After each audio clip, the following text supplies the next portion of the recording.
नमस्कार। काफ़ी एक सप्ताह से मैं इधर आप लोगों के पास नहीं पहुंच पाया था, किन्हीं कारणों से कुछ काम में मैं उलझा हुआ था और सोचा कि आज मैं अपने नए ब्लॉग के माध्यम से आप तक पहुंचूं, आप सारे लोगों का प्यार और आशीर्वाद लूं। एक जगह से मैं गुजर रहा था खेतों के बीच से, तो यहाँ एक नए तकनीकी से जिस तरीके से आज के कृषि के लिए जिन औजारों का इस्तेमाल करके और कृषि के नए आधुनिकीकरण मशीनों के माध्यम से कैसे वो धान की उसको अपने देहाती भाषा में जैसे बोलते हैं कि वो लोग कटाई पिटाई करना, जो कि मजदूर के माध्यम से होता था, ये मशीन के माध्यम से ये आसानी से करने के लिए और उससे भी बेहतर कम समय में उसकी तैयारी के लिए। तो मैंने सोचा कि मैं आप तक भी इन चीज़ों को दिखा पाऊँ, मेरा एक प्रयास इस ब्लॉग के माध्यम से। तो आप मेरे साथ बने रहें, मैं आपको उस तौर तरीके के बारे में दिखाने का प्रयास कर रहा हूँ। और एक बार फिर से आप सारे लोगों का प्यार, आशीर्वाद और दुलार ऐसा ही बने रहे मेरे साथ आपका, ताकि मैं हर ब्लॉग में आपको नए तरीके से आपके पास पहुँचने का प्रयास करूँ। और ज़्यादा से ज़्यादा मेरा वीडियो ब्लॉग आपको पसंद आता है तो इसे लोगों तक शेयर करें, सब्सक्राइब करें, ताकि मैं हर बार की तरह आपको नए नए चीज़ों से अवगत कराता रहूँ। तो आइए मैं अब आपको आगे की तरफ ले चलता हूँ, जिसके बारे में वो तौर तरीका है जो मैं आपको दिखाने का प्रयास करूँगा।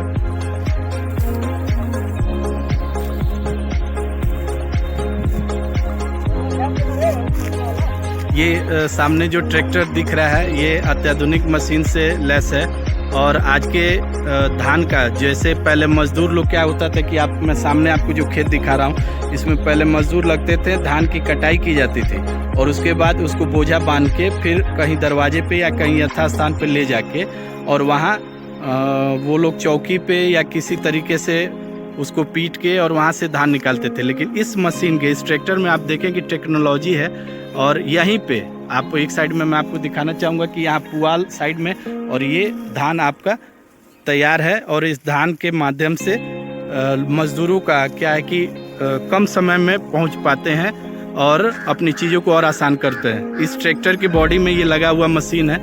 मैं पीछे की तरह आपको दिखाना चाहूँगा, ये घास है, ये घास अलग निकल गया और धान का क्या है कि वो अलग छटाई करके ये धान यहाँ निकल गया। निकलने के बाद आप इसको फिर जैसे यथास्थान पे ये लोग अपना बोरा वगैरह में पैक करके, ये मैं पीछे आपको दिखाना चाहूँगा, यहाँ घास दिखाई दे रहा है। तो ये वो तौर तरीका है जो कि अत्याधुनिक, अभी ये मशीन चलेगा तो मैं आपको दिखाऊंगा कि किस प्रकार से ये घास को एक तरफ निकाल देता है और धान है कि वो अलग तरीके से निकाल दे। ये हर तरीके से, इसमें पहले क्या था कि हमारे सामने एक किसान है, इनसे मैं जानना चाहूँगा कि पहले कैसे होता था काका, आप लोग जो अपना पहले मजदूर लोग धान काट देते, ठीक है, उसके बाद सूख जाता था, उसके बाद वो लोग बोझा बांधते हैं, तो कपार पर ढोकर घरे ले जाते हैं खरिहान पर, ठीक है, खरिहान पर ले जाकर उसके बाद धौली करते हैं या पीटते हैं उसको, तो उसके बाद वो सवनी होता है, तो अब धान तैयार होता है। और अभी आपको क्या लग रहा है इसके ट्रैक्टर? अभी धान तुरंत मशीन से कट जाता है और मशीन से दबा देता है। जैसे हमारे किसान काका ने बताया कि अभी मशीन से ही कटाई और दवाई दोनों हो जाता है, जिसमें इन लोग को काफ़ी राहत भी होती है। अभी मैं आपको सामने दिखाऊंगा, हो जाता है कम समय में, और इनका लागत भी कम आता है और जल्दीबाजी में वो चीज़ें आ जाती हैं। देखिए हमारा ट्रैक्टर चलने के लिए तैयार है। अभी किस प्रकार से इसका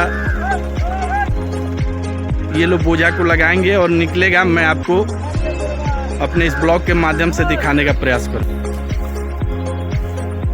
देखिए हमारे ट्रैक्टर चालक एक बार तैयार हो रहे हैं और ये धान का बोझा सामने दिख रहा है। इसको किस प्रकार से अभी ये मशीन चालू होगा मैं आपको दिखाने का प्रयास करूंगा कि ये धान का बना हुआ बोझा है, मशीन के अंदर डाला जाएगा, जिससे इसके जो पुआल हैं वो एक तरफ और धान जो है वो हमारा एक तरफ निकल के और सुव्यवस्थित तरीके से बोरा के अंदर ये लोग डालेंगे। आप बने रहें, मैं आपको आगे भी इसको दिखाने का प्रयास कर रहा हूँ।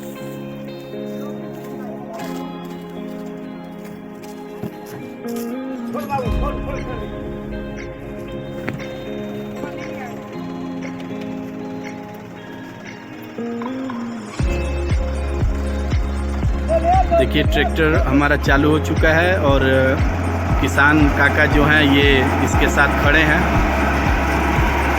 ये धान का बोझा खुलने लगा और इसको मशीन के अंदर डाला जा रहा है। मशीन के अंदर जैसे ही डाला गया ये आप देखें किस प्रकार से पीछे की तरफ पुआल जो है वो निकलता जा रहा है और नीचे यहाँ धान गिरना शुरू हो।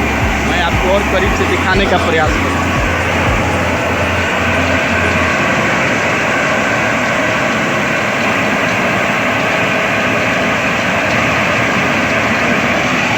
यहाँ धान को मशीन में डाला जा रहा है और मशीन से ही होके आप देख पा रहे हैं कि ये धान नीचे की तरफ जा रहा है और बोरा में इसको कसने की प्रक्रिया की जा रही है और पीछे की तरफ पुआल हमारा निकलता जा रहा है। ये अत्याधुनिक तरीका है जिससे कम समय में किसान को ज़्यादा लाभ भी मिलता है। मैं और करीब से आपको धान निकलने का प्रक्रिया ये सामने हमारा धान निकलता हुआ आप देखें यहाँ धान के बोझे को ये लोग खोलते जा रहे हैं, मशीन में डालते जा रहे हैं और मशीन से हमारा धान जो है पुआल एक साइड में और धान बोरा की तरफ तैयार है, बोरा में कस के बाहर निकल गया है।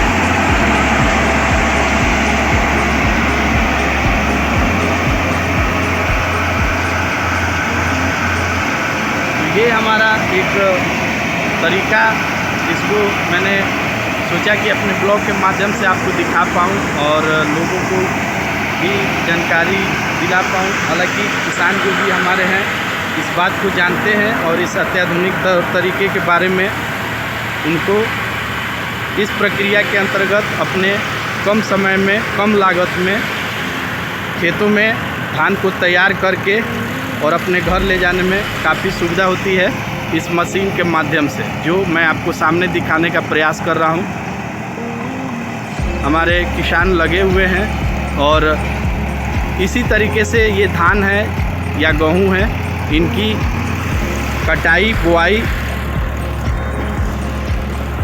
करने के उपरांत ये लोग मशीन के माध्यम से कम समय में कम लागत से अपने फसल को ज़्यादा से ज़्यादा बेहतर तरीके से अपने लिए इस्तेमाल करने के लिए इस मशीन के माध्यम से इनको सहायता मिल रही है। एक अच्छा प्रयास है और कहीं ना कहीं समय की भी बचत है और इनको लागत भी कम।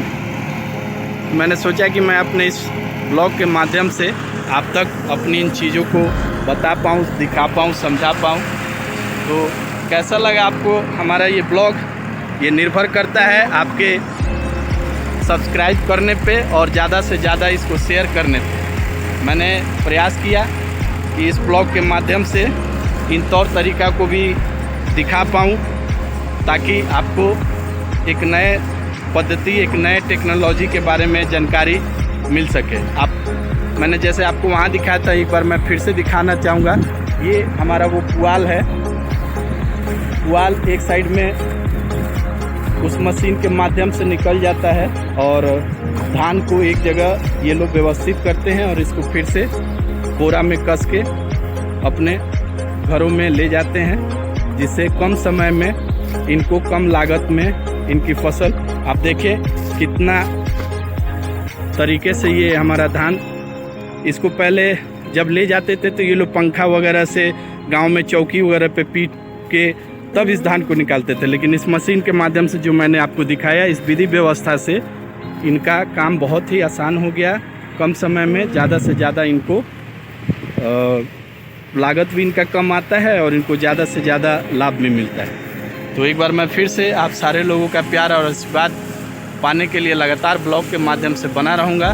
तो आप मेरे इस ब्लॉग को पसंद आए तो चलते चलते इसको ज़्यादा से ज़्यादा शेयर करें, सब्सक्राइब करें और मैं अगले ब्लॉग में अगले नए तरीक़ों को और भी जो हमारे अपने इस परिवेश में दिख पाए, जो मैं आप तक पहुंचाने का प्रयास कर सकूं, इस ब्लॉग के माध्यम से आप तक पहुंचाने का प्रयास करूंगा।